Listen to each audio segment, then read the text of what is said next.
కౌగిలే కాపురం కాదులే పిచ్చి తల్లి, మల్లెలా మంచమే మందిరం కాదు చెల్లి,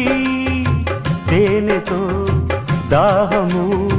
తీర్చదే నాడు పెళ్ళి, త్యాగమే ఊపిరై ఆడదయ్యేను తల్లి, కామానికి దాసోహం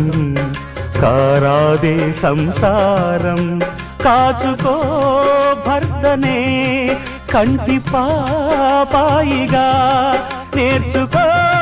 ప్రేమనే సంటి పాపాయిగా, మన్నించేది మనసిచ్చేది మగడే సోదరి, సంసారం ఒక చదరంగం అనుబంధం